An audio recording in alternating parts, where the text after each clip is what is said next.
The massive Nexarian warships emerged from hyperspace on a quiet Tuesday morning, their crystalline hulls refracting sunlight into prismatic displays that would have been beautiful if not for their ominous presence. Astronomical observatories worldwide tracked the fleet's approach, 57 vessels, each larger than Earth's largest cities, positioning themselves in a perfect geometric formation above major population centers. Dr. Sarah Chin, director of Earth's Deep Space Monitoring Program, stood in the Pentagon's Crisis Command Center, her eyes fixed on the holographic display showing the alien armada's positions.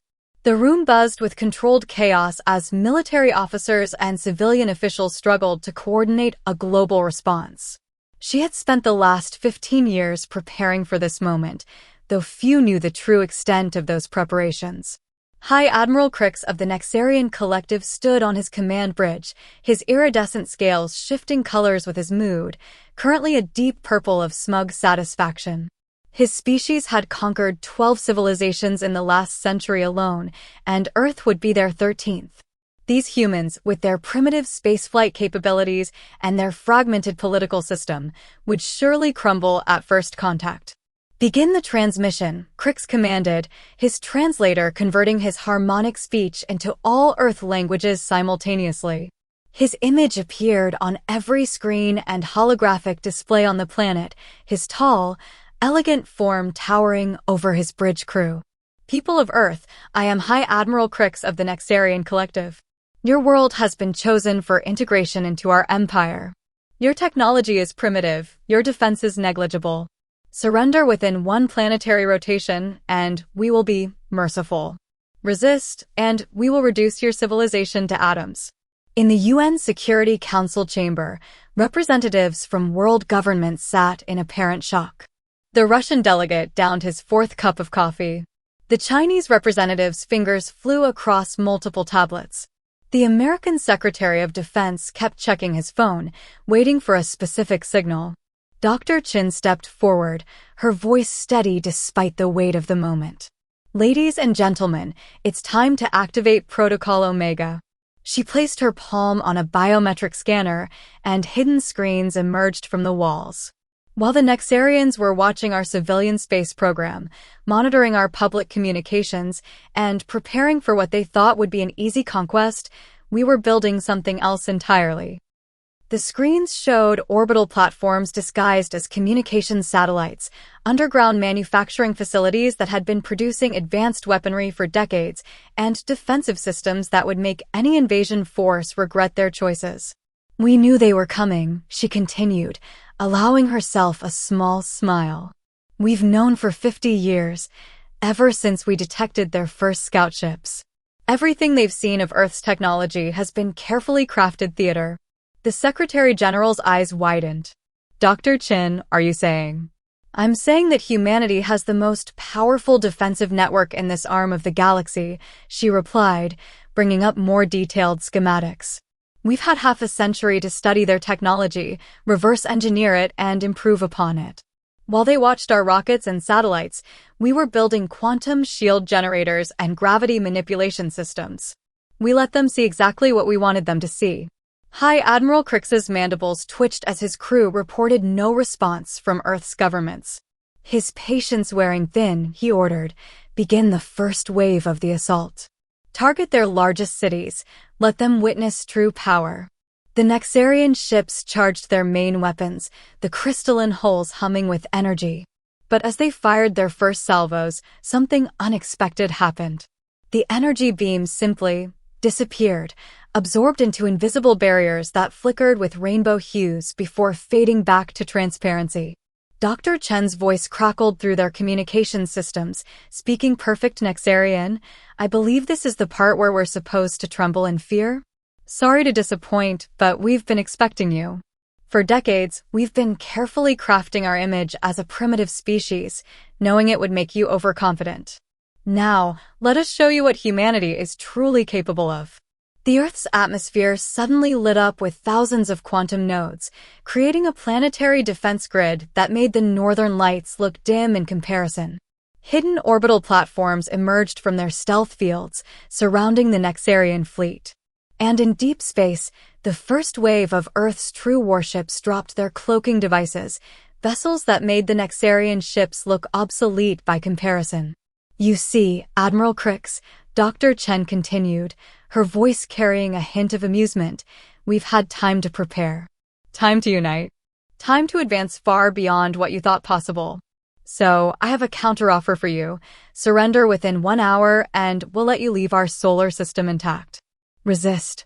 She paused, mimicking his earlier threat, "and we'll show you exactly why it was a mistake to underestimate humanity." The first part of humanity's carefully orchestrated defense plan was about to begin, and the Nexarians were about to learn a harsh lesson about appearances versus reality. High Admiral Crix's scales shifted to a pale yellow of shock as his tactical displays showed the true extent of Earth's defensive capabilities. The primitive satellites his scouts had reported were merely decoys, now replaced by advanced weapon platforms that outclassed even Nexarian technology. His bridge crew worked frantically to update their tactical assessments, but each new scan revealed more surprises. "Impossible," he whispered, watching as more human ships materialized from seemingly empty space. Their design philosophy was entirely different from Nexarian vessels, where his ships were crystalline and elegant. The human vessels were darker, more angular, almost predatory in appearance. How did they hide all this? In the Pentagon's command center, Dr. Chen activated the neural interface in her cortical implant, connecting directly to Earth's defense network. The quantum computers that had been hidden beneath the Antarctic ice for decades hummed to life, processing combat data faster than any organic mind could comprehend. "Launch Operation Blacklight," she commanded, her voice steady as her consciousness expanded across the battlefield. Colonel Marcus Rodriguez, her second-in-command, relayed the orders to Earth's combined fleet. Across the globe, underground silos that had been disguised as research facilities opened their massive doors.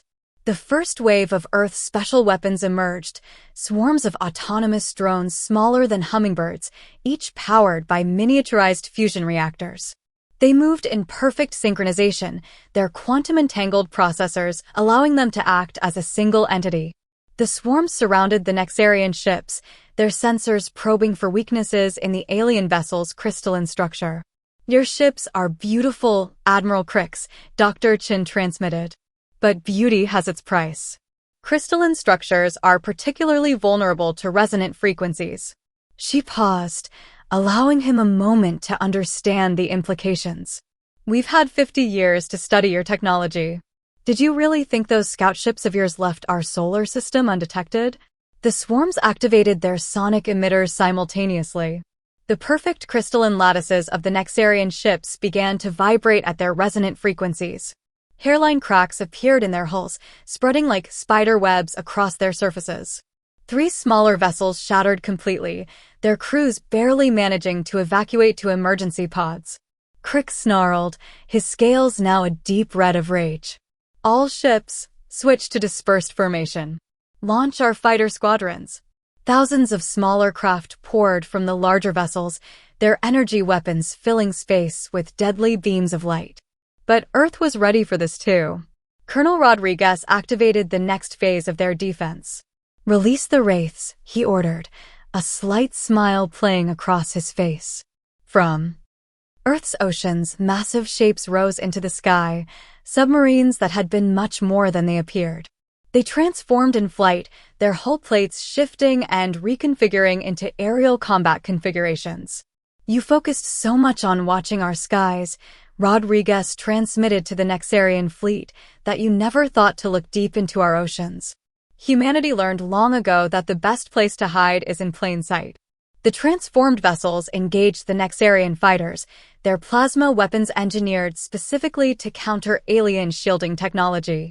But the real surprise came from their electronic warfare systems. Each human vessel carried quantum AI cores that could hack and subvert enemy systems in microseconds. Nexarian fighters began to turn against their own fleet, their control systems compromised.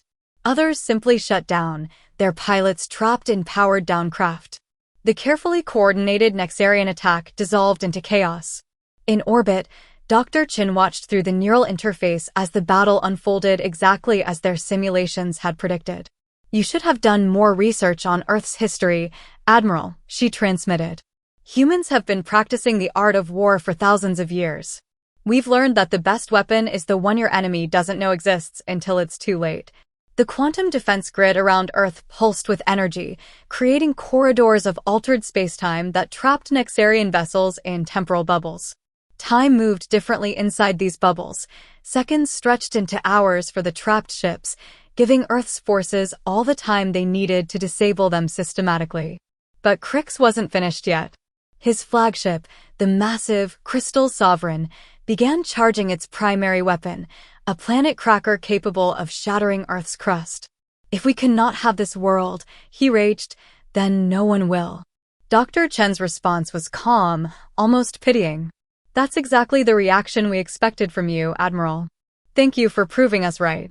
She nodded to Rodriguez, who activated their final countermeasure for this phase. The quantum defense grid reconfigured itself, creating a massive lens of warped spacetime around the Nexarian flagship.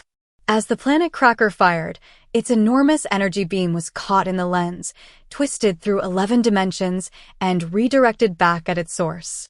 The Crystal Sovereign's own weapon became its undoing, its beautiful crystalline hull unable to withstand its own power.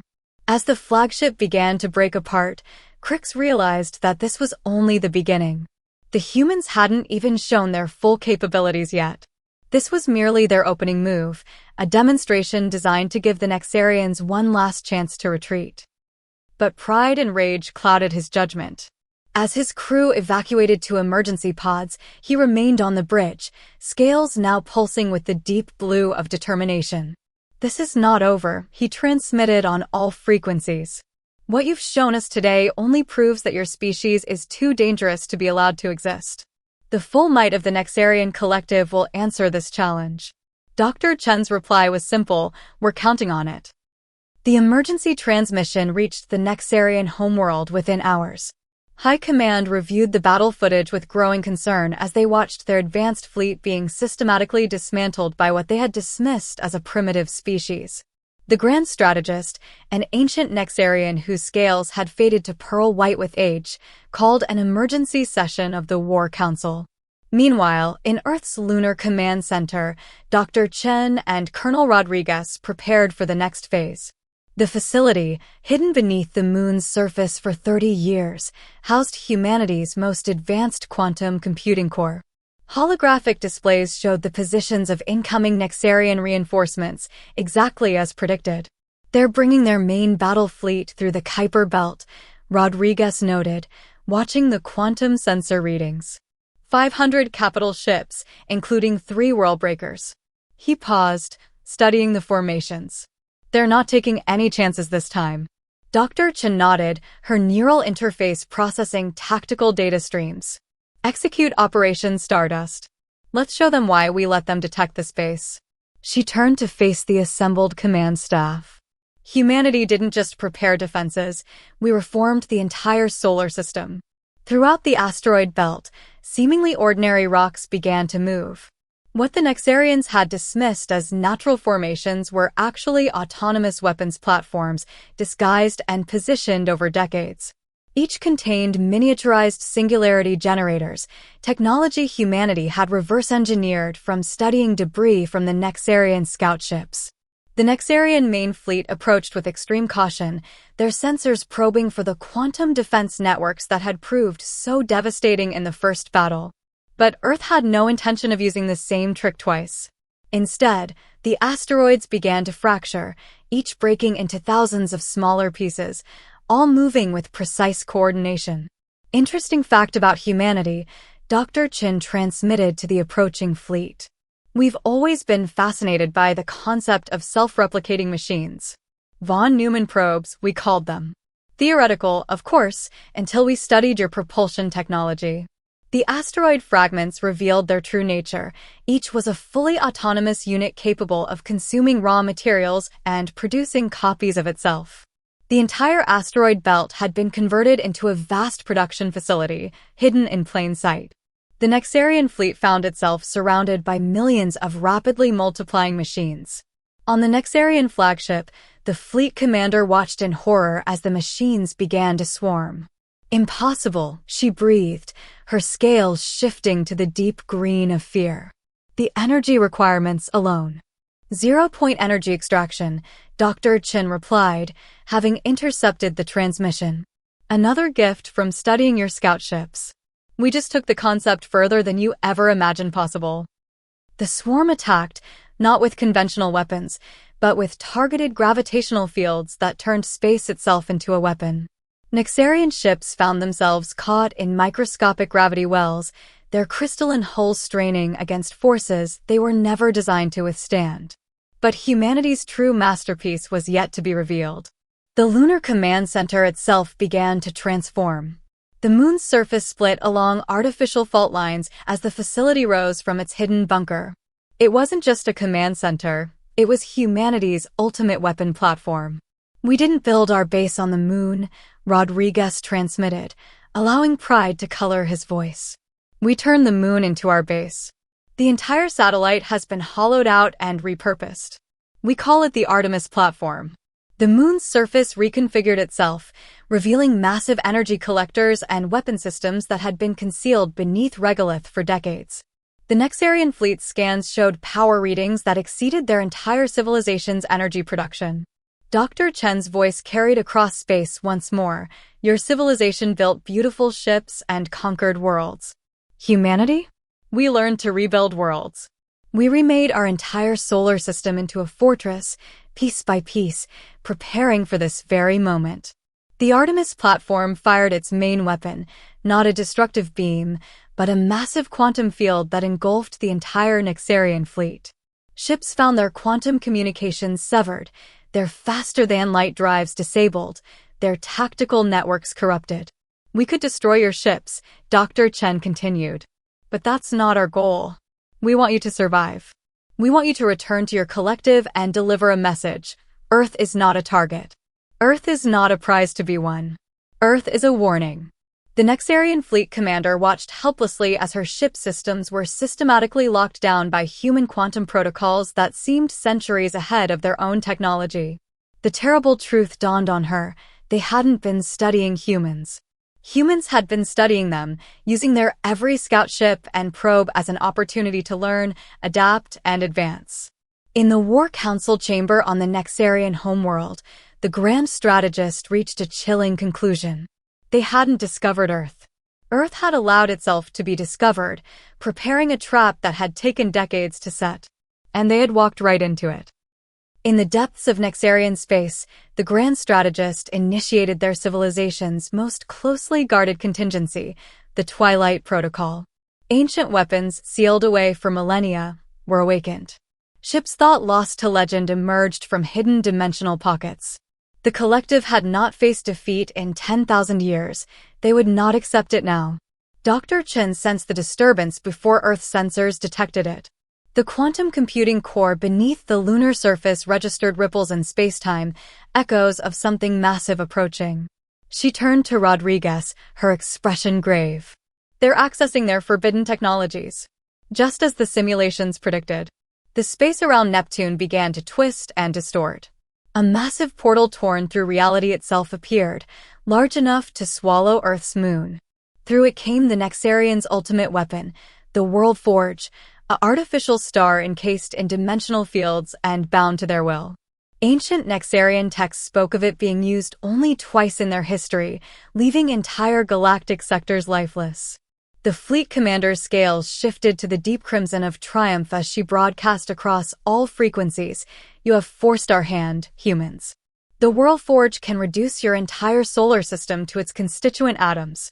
Surrender now, or watch everything you've built be unmade. In the Lunar Command Center, Rodriguez gripped his console, face tight with concern. The energy readings are off the scale. That thing could actually do what they claim. He looked to Chen.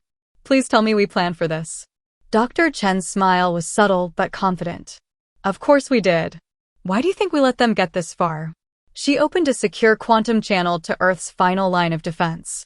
Control, initiate Project Lazarus. Deep beneath Earth's Pacific Ocean, in a facility that technically didn't exist, Dr. Maya Patel stood before a massive containment chamber. Inside floated what appeared to be a miniature galaxy, swirling with dark energy and impossible mathematics. Initiating Project Lazarus, she confirmed. The entity is ready. 50 years ago, humanity had made first contact, but not with the Nexarians. They had found something far older, far more profound. Or rather, it had found them. An ancient consciousness that existed in the spaces between spaces, drawn to humanity's potential. It had shared knowledge beyond comprehension, asking only that humans prove themselves worthy of it. You see, Dr. Chin transmitted to the Nexarian fleet, we didn't just prepare for invasion. We prepared to rewrite the rules of existence itself. Your world forge is impressive, a star bound by technology. But we went further. We learned to bind something far more fundamental. The Pacific Ocean began to glow with impossible colors as Project Lazarus activated. The entity, guided by human consciousness through quantum links, emerged into normal space. It appeared as a cascade of geometric patterns that hurt to look at, a visual representation of higher dimensional mathematics given form. The World Forge fired, its beam of concentrated stellar energy lancing toward Earth. But where it met the entity's influence, physics itself seemed to hesitate. The beam didn't just stop, it never existed in the first place. Causality itself was being rewritten. Impossible, the fleet commander screamed, her scales cycling through colors of disbelief. What have you done? What is that thing? We call it the entity, Dr. Chin replied calmly. Though that's like calling an ocean a puddle. It's been helping us prepare, teaching us, guiding our development. Those quantum technologies that surprised you? They were just the beginning of what we learned. The entity expanded its influence, creating a bubble of altered reality around the Nexarian fleet. Inside the space, their technology began to transform. The crystalline ships flowered into new configurations, bound by laws of physics that hadn't existed moments before. The World Forge itself began to fold inward, its dimensional bindings undone by mathematics it had never been designed to resist. Dr. Patel's voice came through the quantum link. The entity is offering them a choice. They can adapt to the new paradigm it's creating, or they can retreat. Their current form of existence won't be compatible with this region of space much longer. In the Nexarian War Council chamber, the Grand Strategist watched in awe as reality itself was reshaped around their fleet. The humans hadn't just surpassed them technologically, they'd transcended the very boundaries of what the Nexarians had thought possible. They had allies that existed beyond comprehension, and they'd spent decades preparing for this moment of revelation.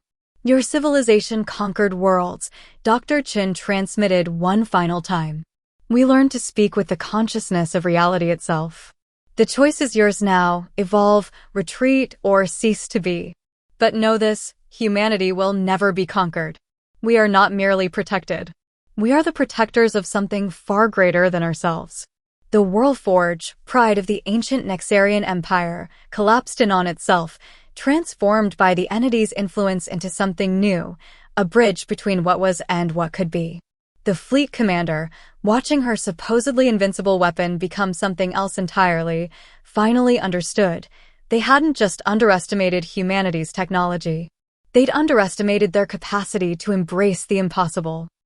Aboard the remains of the Nexarian flagship, the fleet commander watched as her mighty armada hung, suspended in geometrically impossible configurations. The entity's influence had transformed the once deadly fleet into a floating artwork of crystalline structures that defied conventional physics. Through quantum channels, she received urgent messages from the Nexarian homeworld. Their entire civilization was detecting changes in the fundamental constants of their region of space. In the Lunar Command Center, Dr. Chin interfaced directly with the quantum network, her consciousness expanding to encompass the battlefield. Through the entity's gift, she could perceive multiple layers of reality simultaneously. Dr. Patel, she called through the quantum link, begin the convergence protocol. Deep beneath the Pacific, Dr. Patel stood before a holographic representation of the solar system. Countless points of light showed humanity's hidden installations throughout their celestial neighborhood, not just weapons and defense systems, but something far more profound. 50 years of preparation, she whispered. Time to show them what humanity has really become. The quantum network pulsed with energy as every hidden human installation activated simultaneously. From Mercury to the Kuiper Belt, thousands of facilities emerged from their camouflage. But they weren't revealing more weapons. Instead, they formed an intricate pattern of quantum resonance nodes, each one amplifying the entity's influence. Your world forge tried to unmake matter, Dr. Chen transmitted to the Nexarian fleet. We learned to unmake the boundaries between possibility and reality. Watch. The node network activated, creating a cascading wave of quantum resonance that spread throughout the solar system. Where it passed, space itself seemed to become more flexible. Reality gained new dimensions, new possibilities. The entity's influence, guided by human consciousness through the quantum network, began to reshape not just space, but the fundamental nature of existence in their corner of the galaxy. Colonel Rodriguez monitored the transformation through his neural interface. Energy patterns are stable. The entity is maintaining coherence across all sectors. He paused, reading new data. Sir, we're detecting quantum signatures from the Nexarian ships. They're beginning to adapt. Indeed, the crystalline vessels of the Nexarian fleet were changing. Their very molecular structure was responding to the new physics being written into space-time. The fleet commander watched in awe as her ships, her crew, even her own body began to resonate with possibilities that had never existed before.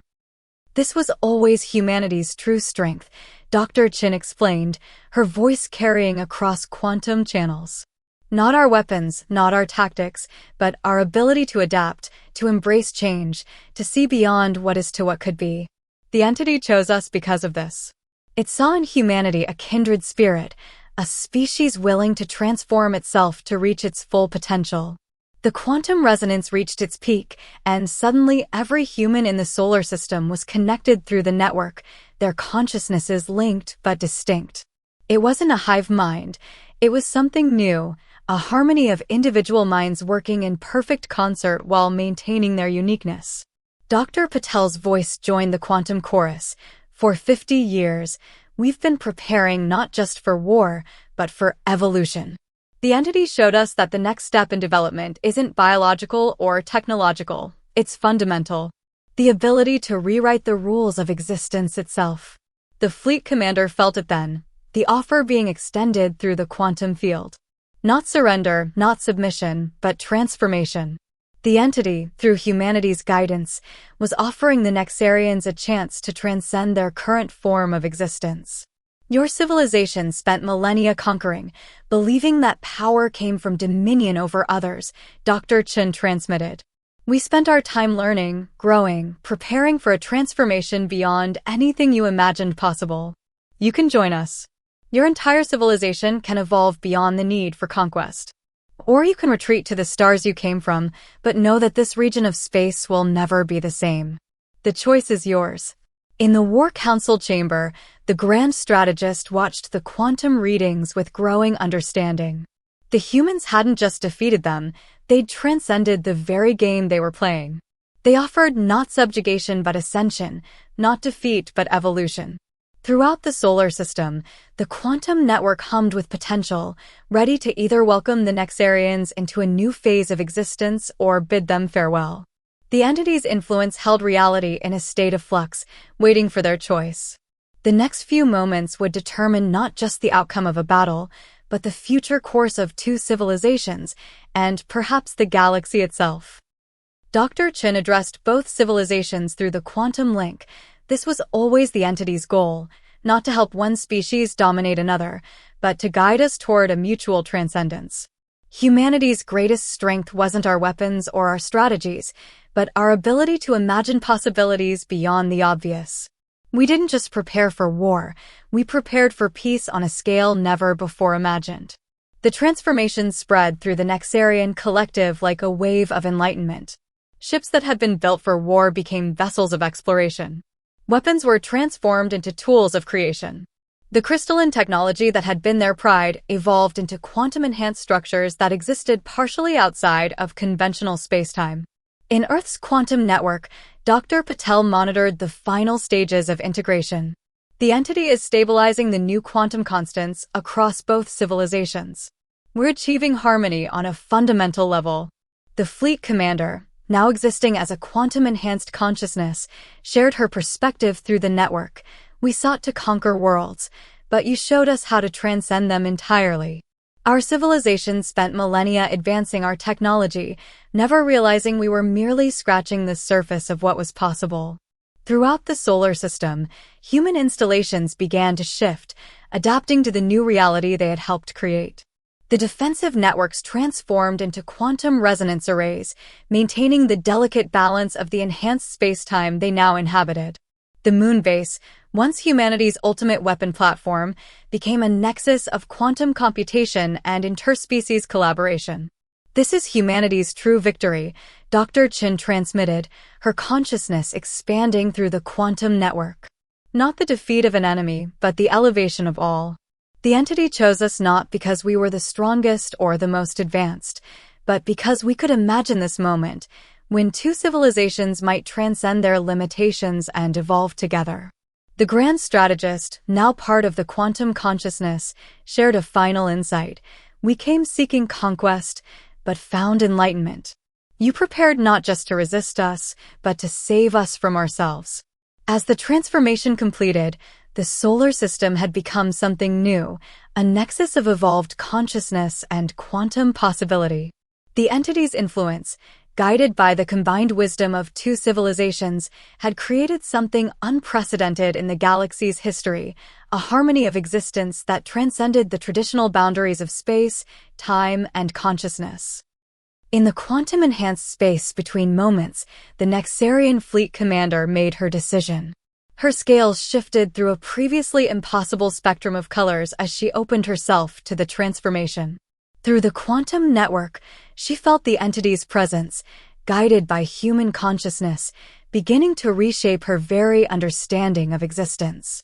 "We accept," she transmitted, her message carrying on frequencies that hadn't existed minutes before. Not in surrender, but in recognition of something greater than conquest. Dr. Chen smiled as she watched through the quantum interface as the Nexarian fleet began its willing transformation. Their crystalline ships dissolved into patterns of pure possibility, their crews evolving beyond their physical forms into something new, a hybrid of matter and quantum potential that could exist in multiple states simultaneously. "You chose wisely," she transmitted. "Welcome to the next phase of existence." In the Lunar Command Center, Colonel Rodriguez monitored the transformation's progress. Quantum integration at 67% and climbing. "The entity is stabilizing their transition." He paused, checking new readings. "Dr. Chin, we're detecting quantum signals from deep space. The rest of the Nexarian collective is responding." Across the galaxy, the ripples of change spread. The entity's influence, channeled through humanity's quantum network, reached toward the Nexarian homeworld. Their entire civilization stood at the threshold of transformation, watching as their advanced fleet evolved into something beyond their ancient understanding. Dr. Patel's voice came through the quantum link. "The entity is showing them everything, our 50 years of preparation, our willing embrace of change, our understanding that true power lies not in destruction but in transformation. They're beginning to understand." The grand strategist, watching from the War Council chamber as reality itself shifted around their civilization, finally grasped the full scope of humanity's achievement. They hadn't just prepared for war, they had prepared to rewrite the fundamental nature of existence itself. The humans hadn't sought to defeat the Nexarians, but to elevate them. Through the quantum network, knowledge flowed both ways. Humanity gained access to millennia of Nexarian history and technology, while the Nexarians received humanity's perspective on existence, their creativity, their adaptability, their willingness to embrace the unknown. The entities served as a bridge between species, translating concepts that would have been incomprehensible otherwise. Dr. Chin looked out at the transformed space, where ships once built for war now danced in quantum resonance with the fabric of reality itself. "This was always the price of victory," she said, her words carrying across the quantum network to all who could now perceive them. The willingness to become something more than we were, to evolve beyond our limitations, and to bring others with us on that journey. In the space where the World Forge had once threatened destruction, a new structure formed, a quantum nexus where both civilizations could continue to grow and evolve together, guided by the entity's wisdom and their own shared potential. The war that had never truly been a war was over, replaced by something far greater, the dawn of a new age of existence itself.